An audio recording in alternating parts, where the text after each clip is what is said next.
5ই আগস্টের পরে আমার মুসলমান সন্তানরা হিন্দুদের মন্দির পাহারা দিছে। বেঈমানে ইস্কনের বেঈমানরা তার বদলায় আমার ভাইরে জবাই করে দিছে। এই ছিল মন্দির পাহারার বিনিময়। এই কি ছিল বিনিময়? আমরা তো কোনোদিন জুলুম করি নাই, কোনোদিন জুলুম করি নাই।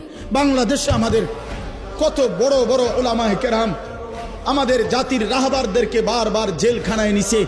আমাদের আল্লামা মামুনুল হককে জেলে নিছে, আমাদের আল্লামা সাখাওয়াত হোসেন রাজিকে জেলে নিছে, আমাদের গাজী ইয়াকুব উসমানী ভাইকে জেলে নিছে, আমাদের শত শত উলামায়ে কেরামকে জেলে নিছে।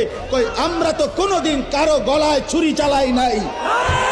তাই তোরা বেঈমান, তোদের একজন বেঈমানের কারণে ওই বেঈমান নারী লোভী, ওই বেঈমান কিশোর বলাৎকারকারী, ওই বেঈমান যৌন নির্যাতনকারী 5ই আগস্টের পরে আমার মুসলমান সন্তানরা হিন্দুদের মন্দির পাহারা দিছে।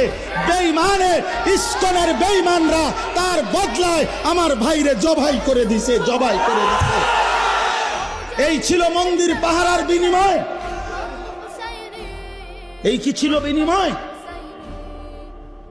আমরা তো কোনোদিন জুলুম করি নাই, কোনোদিন জুলুম করি নাই। বাংলাদেশে আমাদের কত বড় বড় উলামায়ে কেরাম আমাদের জাতির রাহবারদেরকে বারবার জেলখানায় নিছে। আমাদের আল্লামা মামুনুল হককে জেলে নিছে, আমাদের আল্লামা সাখাওয়াত হোসেন রাজিকে জেলে নিছে, আমাদের গাজী ইয়াকুব উসমানী ভাইকে জেলে নিছে, আমাদের শত শত উলামায়ে কেরামকে জেলে নিছে। কই আমরা তো কোনোদিন কারো গলায় ছুরি চালাই নাই।